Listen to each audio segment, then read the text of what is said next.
Before we get into today's video, please quickly check below to see if you've subscribed. It's totally free and allows you to never miss one of our videos. Your invasion is ill-advised, Premier Sidra said frostily. The leader of the Haliran Republic was one of the prettier specimens of her species. Smooth lavender skin, red lips, eyes that glowed an emerald green. Her hair cascaded down her back like a silver waterfall. You should leave while you can. Is that so? Gangren smiled. He was a Stronzig, gray skin, red eyes, sharp teeth. A very large, very fancy hat. The free peoples of Stronzig were a pirate nation. They were perfectly capable of growing their own food and mining their own treasures, but why should they? Gangren lived for the plundering of others. He liked the fear. He liked the violence. He liked the things he was going to do once the Premier was in his hands. I think you be misapprehending your situation, Poppet. Your defense fleet is a meager 200 ships. I see 3,000 stout vessels behind me. 'Twould appear you be outnumbered. You're the one that's misapprehending, Sidra said, even though she was afraid, and rightly so. She was putting up a brave front, but Gangren knew. Those eyes were not the hard eyes of a killer. Sidra was soft, just like her people. Why else would they have such a paltry defense fleet? We are under the protection of the humans. The humans? Gangren sneered. He'd heard of the humans. They were a powerful nation, but they were on the other side of the galaxy. It would take days or weeks to send help, and Gangren would be long gone by then. And where be the humans, little lady? All I be seeing is a scared girl and a planet ripe for the taking. They're coming, Sidra assured him. A ship will be here within the hour. Within the hour? Gangren doubted it. They do be punctual, do they? His grin faltered. Wait, did you say a ship? They only be sending one? Sidra swallowed. She recovered quickly, and gave Gangren her meanest glare. One is all they need for riffraff like you. One ship! Gangren laughed. Maybe I should wait for them. 200 ships are hardly a challenge for a fleet like mine, but 201! He laughed again. Now that will be a fight worthy of the tale. Laugh while you can, pirate. Sidra turned her chin up loftily. Even if you take this world, the humans will hunt you down. Oh, I don't doubt they'll try, said Gangren. The Star Sea's a big place, girlie. There's a reason we call it the Big Empty. Those prissy primates can venture out if they want, but they'll never find Commodore Gangren. His smile was vicious.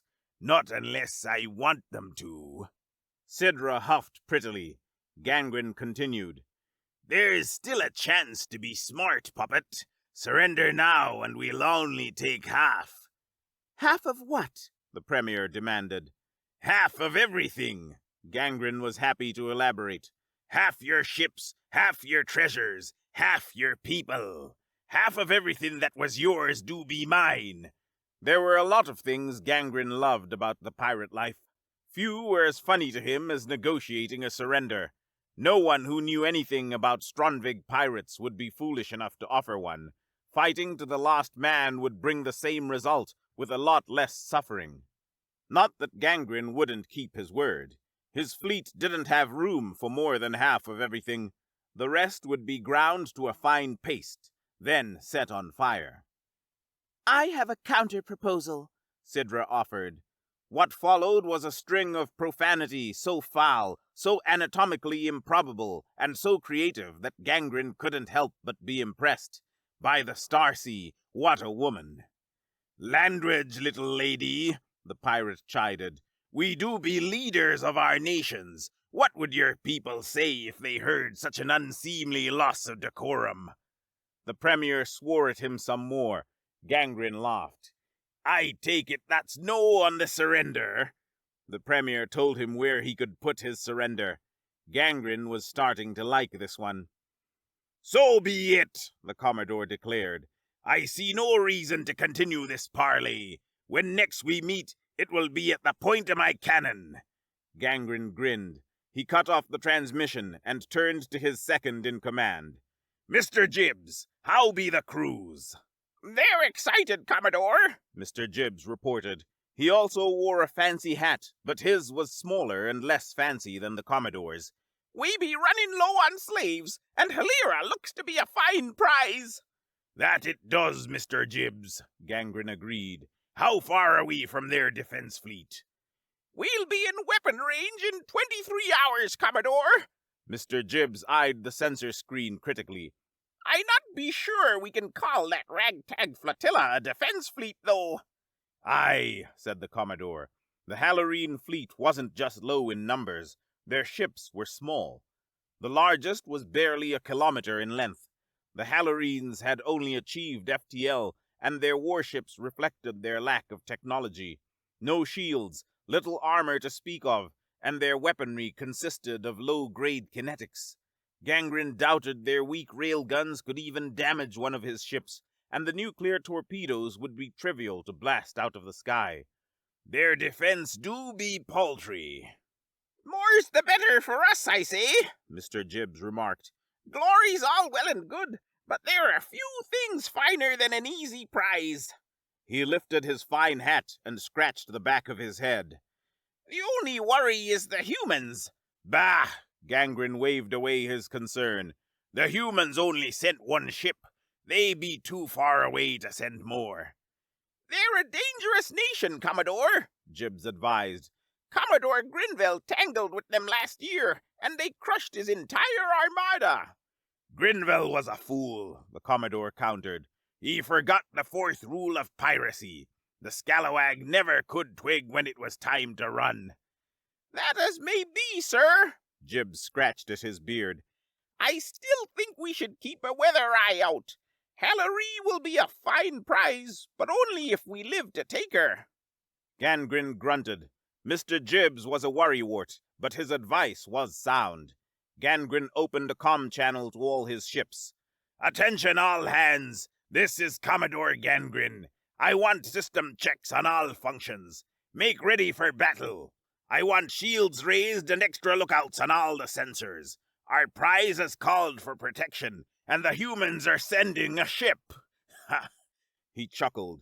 I don't know what they think one ship can do, but we'd best make ready. Gangren ended the transmission. He watched his buccaneers scramble to follow his orders. Within minutes, another dozen men were taking posts on his bridge. The bridge was spacious and orderly, but there were so many console stations that it felt cramped. Wide viewports surrounded the bridge, giving a commanding view of half the length of the Commodore's dreadnought and the stars beyond it. Below the viewports were several large view screens. Most of them showed sensor readings, but the one in the center was reserved for showing whoever Gangren was talking to on the comm. The Commodore himself stood on an elevated platform in the back of the bridge. His hands rested on the spoked circular wheel that served as the helm. The wheel was a throwback to ancient times, when his people plied the seas of his world. Two of the spokes were actually joysticks, allowing for 360-degree flight control. Satisfied that his crew was following orders, Gangren flicked on a sensor screen and looked over his fleet. By the Starsea, what a sight! 3,002 World-Taker dreadnoughts, 500 kilometers long and nearly 100 wide. The dreadnoughts were sleek, cylindrical, and heavily armored. Cannons of every size and description protruded from their hulls, from point defense to planet-cracking Nova casters. The Strandvig were looked down on by much of the galaxy as savages, but they'd spent 3 millennia plundering technology and honing their craft. Their ships were among the most powerful and advanced vessels known to sapiens. Gangren's dreadnoughts weren't just big and powerful. They were far faster than they appeared. He could be on the defense fleet in a mere 8 hours if he wanted. He kept the slower pace because of the 5th rule of piracy.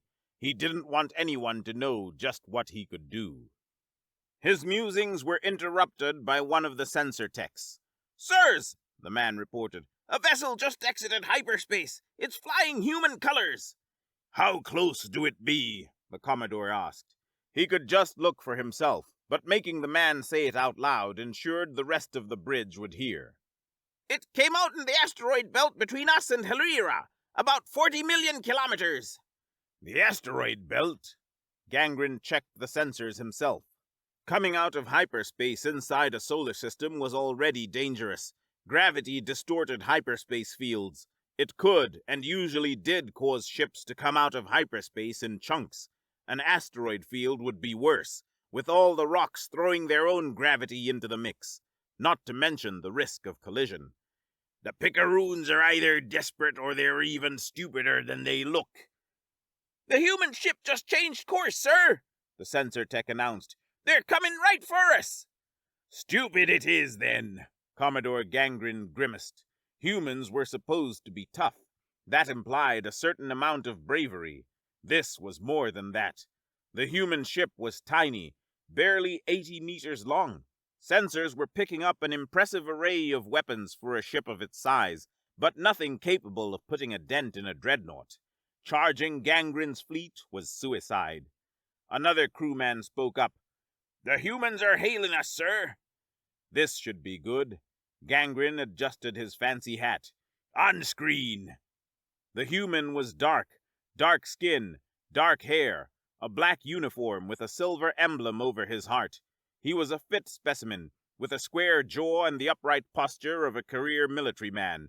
His voice was oddly melodious, despite an undercurrent of anger. Attention, Strandvik vessels. This is the Captain Henry Doppler of the Starship Boundless. Be advised, the Haliran Republic has been accepted as a vassal state by the United Worlds of Terra. They are under our protection. Attention, tiny human ship, Gangren replied. Be advised that Halira is my prize to take. Commodore Gangren Bloodstar I be. My ship is the Bloody Swath. He swept off his hat and gave a mocking bow. He squinted at the human, the lone human. The man wasn't even on a proper bridge. He was sitting in something more like a cockpit. Now that you've met me, you should turn around before you meet my cannons. I say again, said the human, Halira is under our protection. Turn back or be destroyed. Our protection? Gangren scoffed. And who exactly is our? You're alone, human. The Commodore cocked an eye at the man. Do you intend to do battle all by yourself? If need be, Captain Doppler said evenly. So you're a coward, then? The Commodore shook his head. How disappointing. At the human's confused expression, he elaborated.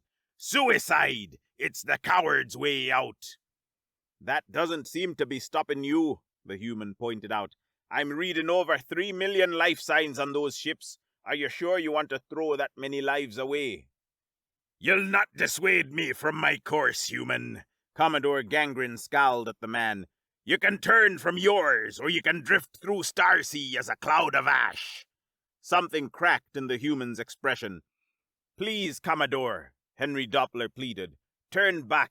Don't make me do this. I'm not making you do anything, Mr. Doppler, the Commodore chided. If you decide to chart a course for death, it's no fault of mine. The human twitched. For a moment he looked lost. Then his eyes hardened. So be it, Commodore. You were warned. Prepare to be destroyed. He cut the transmission. The Boundless is accelerating, the sensor tech reported. He's fast, real fast. If he keeps at that rate, he'll be in weapons range in 20 minutes. 20? 40 million kilometers in 20 minutes. That's over 1/10 of light speed. Commodore Gangren pulled up the sensor feed. The human ship was indeed moving that fast. There was an odd distortion around the Boundless. Gangren's eyes widened. Folded space. The crazy dock swabbers got warp technology. Warp fields were rarely used. They compressed space. The Boundless wasn't increasing its speed so much as it was decreasing the distance it had to travel. It was a dangerous technology. The strain on a ship was enormous, and there were substantial risks of creating a subspace rupture that would turn the vessel inside out. Maybe this human really was suicidal. Mr. Gibbs, Gangren ordered, make ready. Aye, Commodore, Jibbs acknowledged. He activated the comms.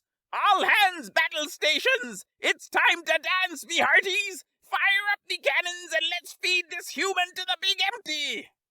The human dropped out of warp 12,000 kilometers from Gangren's fleet.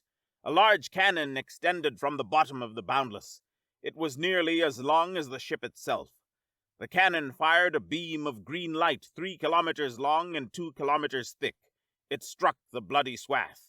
To Gangren's surprise, his ship shuddered with the impact. She packs a wallop, Commodore, said Mr. Jibbs. Shields are down to 98%. Return fire, Gangren ordered. 98%? The bloody swath's shielding could withstand 3 hits from a Nova cannon. How the void could such a tiny ship make a dent in them? Blast that bilge Vec out of the sky! Cannons thundered. Plasma lances and particle beams raced for the Boundless. The human dodged and weaved, accelerating his ship in reverse to keep the dreadnoughts from closing in. Gangren scowled. The human was good. He might actually do some damage at this rate. Stow the heavy cannons, the Commodore ordered. All weapon power to the beam arrays. We'll not give that rapscallion the chance to dodge. Mr. Jibbs relayed the orders.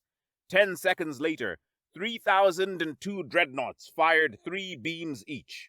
Red, orange, and purple lines of death slammed into the human ship. Beam weapons required an enormous amount of power for very little damage, but 9,000 of them would more than get the job done. The Boundless could dodge all it wanted. There was nothing it could do against beam weapons striking at the speed of light. The human's shields held out for an impressive half a second. Then the Boundless exploded. The beam weapons lingered a few moments longer, turning the debris into ionized plasma. The human ship's been blasted out of the sky, Commodore, Jibbs reported. He knew that Gangren knew, but reporting it out loud was still good procedure. Aye, and what a crazy bastard he was, the Commodore acknowledged. Resume course, Mr. Jibbs. Let's take our prize before we're interrupted again. Sir, the lead sensor tech spoke up. Lieutenant Greff was his name. 2 more human ships coming out of the asteroid belt. The tech looked up confused. IFF marks both of them as the Boundless. The same IFF? Odd. Hail them, Gangren ordered. The ships answered. 2 men appeared on the view screen. Both of them were the same human Gangren had seen before. They spoke at the same time, in the same cadence, and with the same inflection. You are warned, Commodore. Captain Doppler? The Commodore frowned. Didn't I just kill you? You did, both men said. You shouldn't have done that, Gangren. The Von Neumann machines wouldn't have activated if you just captured me. Von Neumann machines? The Commodore's frown deepened. What do ye be talking about? Oh, just a little something our scientists cooked up. The Captain Dopplers seemed much more relaxed than the first one had been. Gangren didn't like it. Enough shooter transporter technology. Both men frowned. Or maybe replicator tech. I'm not exactly sure. Transporter technology? Gangren had heard of it. A way to convert matter into energy, then reconstitute it somewhere else. It allowed short-range travel at light speed within a solar system. It was one of the horror stories bandied about regarding the humans. I didn't think that was real. It's real, all right, said the captains. It's not used on people much. Transporters don't move stuff so much as they disintegrate it and rebuild it somewhere else. No one wants to die just so a copy of themselves gets somewhere a little quicker. Nonsense, said the Commodore. You're talking about rearranging matter on a molecular scale. If humans really had that ability, you'd have conquered the universe by now. Who says we couldn't? The Captain Dopplers shrugged. The tech's got limitations. It won't work through shields or electromagnetic interference. It also takes a ridiculous amount of energy. It was basically just a shipping device until Sameged thought it through a little farther. Is that why there are 2 of you now? Asked Gangren. The humans ignored the question. It revolutionized manufacturing. If you got one ship to serve as a template, you can build a whole fleet in a matter of minutes. All you need is matter and a boatload of energy. Humanity went from a middling power to an unstoppable juggernaut in under a year. Gangren glowered at the man. Don't ye be ignoring my question, boys. Why be ye two? More than two, said the humans. We're getting there, Commodore. Commodore, Lieutenant Greff spoke up. 4 more human ships just left the asteroid belt. Gangren jerked his head in acknowledgement. Scan the asteroid belt, he ordered. He turned back to the humans. The captains had waited politely while Gangren gave orders. Seeing he was finished, they continued. Things got spicier when we learned how to use matter as an energy source to fuel the process. Don't ask me how. It's over my head. What I do know is the Space Force saw an opportunity. We've got a saying. Any sufficiently advanced technology is indistinguishable from a very big gun. You're making copies of your ships, Gangren realized. He cursed himself for not realizing sooner. Of yourself. Commodore, the Greff interrupted. I'll just show you, sir. Patching the feed to your console. Commodore Gangren leaned over his sensor display. He saw ships. A lot of ships. Over 100. They were flying up to asteroids and launching some kind of device. The devices released a sphere of unknown energy that enveloped the space rocks. When the energies cleared, all the rock the sphere had touched was gone. In its place was a human starship. So you can see me, the Captain Dopplers mused. You must have pretty good sensors. Gangren glowered, thinking furiously. He didn't know how many von Neumann devices each Boundless had, but it had to be at least one, probably more. They would replicate themselves at an exponential rate. A single human ship wasn't a threat. 1,000 might do some damage, but he'd still win. 100,000? 1,000,000? Gangren's fleet wouldn't survive. Should he run? It was the 4th rule of piracy, after all. Planet Helira was a fine prize, but no prize was worth his life. Gangren was forced to reject the idea. His massive ships had all the firepower and storage space he could want, but their size had drawbacks. He didn't dare enter hyperspace near gravity well with so much mass. He would have to take his fleet back to the edge of the solar system, a 20-hour flight. He could ask the humans to let him turn tail, but he doubted they'd agree. That left only one option. Mr. Jibbs, he ordered, set a course for the asteroid belt. All ahead full. Aye, Commodore, Jibbs acknowledged. You won't make it in time, the humans remarked. I did the math. Shouldn't it be we did the math? The Commodore quipped. There be at least 2 of you, be there not? The 2 captains scrunched their faces in identical frowns of confusion. Aye, we. They shook their heads. Why am I taking advice from a pirate? I'll call myself whatever I feel like. Good for you, said the Commodore, but I think your math has failed to take proper account. The humans both viewed their sensor consoles with consternation. The bloody swath was accelerating 3 times faster than they'd expected. 5th rule of piracy, boys. Never reveal all the cards you have to play. It would take Gangren nearly 2 hours to reach the humans. If the asteroids had been packed close together, there'd be tens of thousands of human starships by the time he got there. The fact that they had to travel to reach them was his only saving grace. As it was, there would still be at least 1,000, maybe as many as 5. Well, it's been an enlightening conversation, gentlemen, the Commodore purred. But alas, I have other things to attend to. I'll call on you again in a bit. Have a nice chat before we settle things. Gangren ended the transmission. He immediately turned to Jibbs. Mr. Jibbs, I need a way to slow them down. He glared around the room. 30 pirates looked back. Think, all of you. There was silence for a few moments. Then Greff spoke up. The asteroids! Gangren homed in on the lieutenant. What about the asteroids, Mr. Greff? What ye be thinking? Greff was silent for another moment, lips pursed. Then he nodded slowly. The humans are using the asteroids to make more ships. I think they need a lot of dense material. If we shatter or vaporize the nearest asteroids, they might not be able to copy themselves. Gangren considered that. He started barking orders. Mr. Jibbs, I want our Nova casters spun up. Charge the biggest coil guns as well. I want any missiles big enough to crack an asteroid loaded and ready for launch. Aye, Commodore. Mr. Jibbs paused. Should we prepare the fighters for launch as well? No, said the Commodore. They'd be outmatched. I'll not have them blocking our line of fire only to be killed by the humans. Mr. Jibbs nodded, opened a comm channel, and proceeded to carry out the Commodore's will. Commodore Gangren double-checked the Bloody Swath's course. Satisfied, he left the helm and went to stand before Lieutenant Greff. The lieutenant looked up at him with a hint of nervousness. The Commodore leaned in and clamped a hand on the man's shoulder. That was sound thinking, Mr. Greff. You've been impressing me this day. Once we've taken Halira, I'll see you in command of your own dreadnought. The lieutenant puffed up with pride.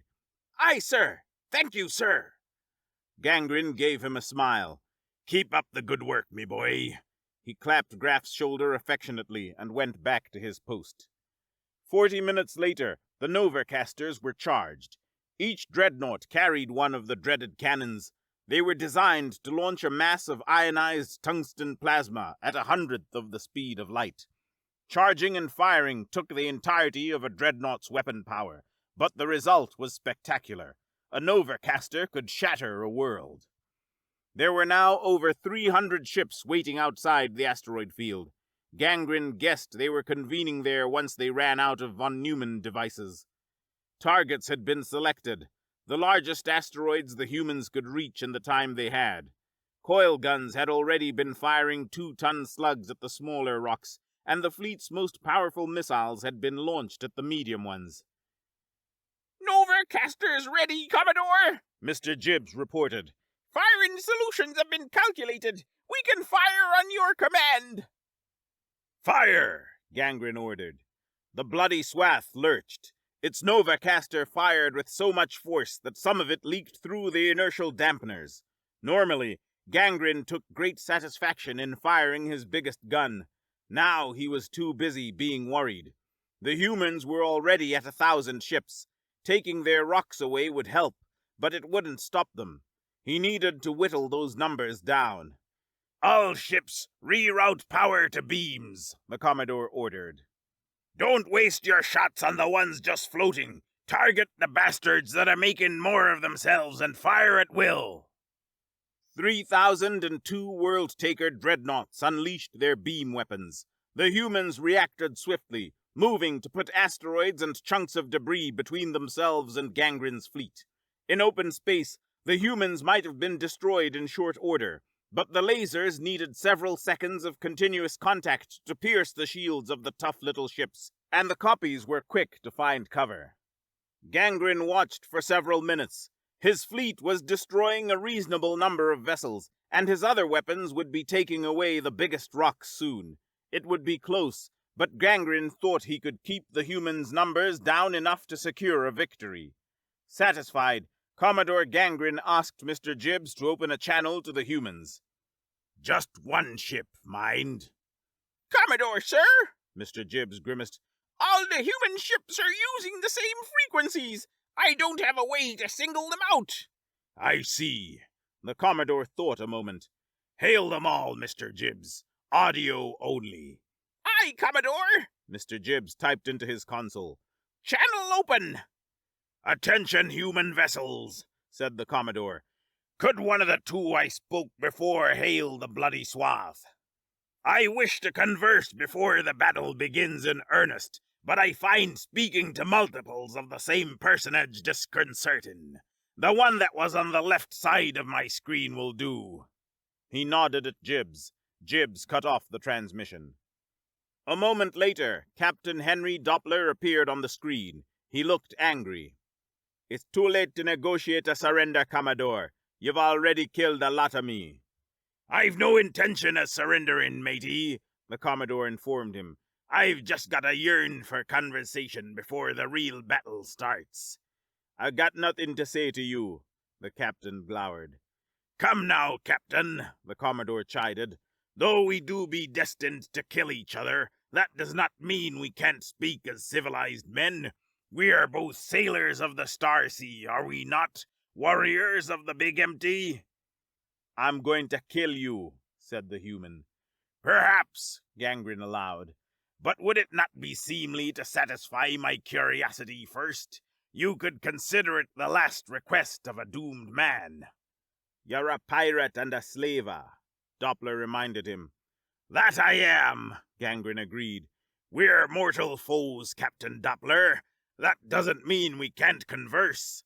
Humor me, human. The captain grimaced. Fine, ask your question. Why did you charge right at us? Gangren wanted to know.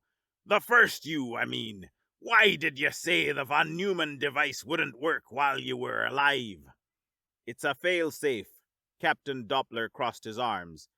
The von Neumann copies everything perfectly, right down to the molecule. That doesn't mean everything comes out the same. There's always an original, and that can have some odd connotations. If you're copied down to the molecule, how are you different from the original? Asked the Commodore. We're not, really, said Doppler. This me is the same me that asks you not to make me go down this road. I remember everything I did up to the moment the von Neumann was fired. The problem is, being the first, the original, it has a psychological effect. Copies will see the original as either the leader or a threat. The original sees himself as the true one, the one that's the most real. The first ship to use the von Neumann went nuts, ended up waging a one-man war against the Space Force. After that, a fail-safe was put in place. The von Neumanns can be fired, but they won't activate the first time while the original's still breathing. Seems a powerful price to pay, Gangren mused. What happens to the rest of you once your mission is finished? Do you just go on, a mass of like-minded men? He leaned forward a little, voice heavy. Or do you kill each other until there's only one left? That's my business, the human said. You don't know, do you? Gangren guessed. You've never done this before, have you, Captain? I think that's all the conversation we're going to have today. Captain Doppler's glower returned. Good day, Commodore. I'll see you in hell. He cut the comms. Gangren's dreadnoughts finally entered combat range an hour later. Between destroying the asteroids and plying their beam cannons, they'd managed to keep the self-replicating humans down to a manageable number, just over 2,000. Most of them turned to fight, but a few kept trying to reach some of the space rocks further away. Gangren had 2 of his dreadnoughts engage the runners with beam weapons. The rest of his fleet weighed in with traditional cannons and missiles. The Captain Dopplers were skilled and vicious. Their ships were as agile as any Gangren had seen, and they hit harder than any ship that size had a right to. Again and again, the bloody swath shuddered. Gangren took to firing his cannons in a spread, covering too wide an area for the smaller vessels to dodge. He and his fleet used their full speed, trying to keep the bastards too close to avoid their fire. When there were no humans in cannon range, he switched to beam weapons. It took another hour, but Commodore Gangren emerged victorious. 1/3 of his dreadnoughts were damaged, but none had been destroyed outright. He'd even managed to disable a few of the Boundless without killing them. He'd been hoping to capture one that still had a von Neumann device, but the crafty Vex fired them all off the instant they were targeted. Oh well, he might still get something out of their data banks. Gangren sent a few of his fighters to retrieve the damaged vessels. The first of them was being brought aboard when Lieutenant Greff bolted upright in alarm. Commodore! We've got incoming! It's the humans! What? Show me! Greff sent Gangren the sensor feed. Human ships. Their IFFs identified them as the Boundless. They were cruising along the asteroid belt, keeping the rocks between them and Gangren's fleet. There were over 1 million of them. The humans were launching von Neumann devices as they traveled. New ships were bursting out of the rock, launching von Neumanns of their own as they joined the tidal wave of Boundless. Commodore Gangren's stomach dropped. That sneaky Bilgevik. The Commodore could guess what had happened. Captain Doppler had sent one of himself away at warp speed. He'd found a dense bunch of rocks the pirates weren't watching, and he'd started to replicate. "There's another fleet closing from the other side, Commodore!" Greff warned him. A second sensor feed popped up. Another 1,000,000 ships. Another 1,000,000 Captain Dopplers. Change course, Gangren snapped. Full retreat. Man the beam cannons. We need to keep those bastards off us until we can enter hyperspace. "Aye, Commodore!" Mr. Jibbs spoke primly and hopped to. Gangren said a silent prayer to the patron of plunder, thanking her for the man. The Commodore couldn't ask for a finer second, a finer ship, or a finer crew. Commodore Gangren kept his back straight despite his fear. It would take 22 hours to reach an area he could dare to enter hyperspace. His fleet wouldn't make it. The Boundless wouldn't even need to risk warp drives to catch him. Nor did Gangren have a chance of fighting off so many. He was so heavily outnumbered that all his guns and all his fighters wouldn't slow them down. The Commodore had broken the fourth rule of piracy. Always know when to run. The time to run was the moment the Boundless had arrived. Gangren knew that now. He couldn't have guessed what the humans were capable of, but that didn't matter. There was only one thing left to do. Maybe I will see you in your human hell, Captain, the Commodore muttered. However many of you be there when I arrive. He adjusted his fancy hat, then put on his sternest expression. Look alive, me hearties! I need a stout 300 men per vessel on the cannons. Everyone else to the fighters. Abandon ship. We'll buy you as much time as we can. Mr. Jibbs relayed his orders over the comms. Pirates scrambled. The bridge crew stayed where they were. Gangren turned to his second in command. Mr. Jibbs? "No, Commodore," Jibbs answered the unspoken question. "I be with you to the end." Aye, Commodore Gangren smiled and clapped his friend on the shoulder. That you be. He left the helm and walked over to Lieutenant Greff. Mr. Greff, to the fighters. The lieutenant stared at Gangren with wide eyes. "Commodore?" Mr. Jibbs and I are staying, Gangren informed him. Someone needs to lead the rest of the cruise. He doffed his hat and handed it to the man. That someone be you.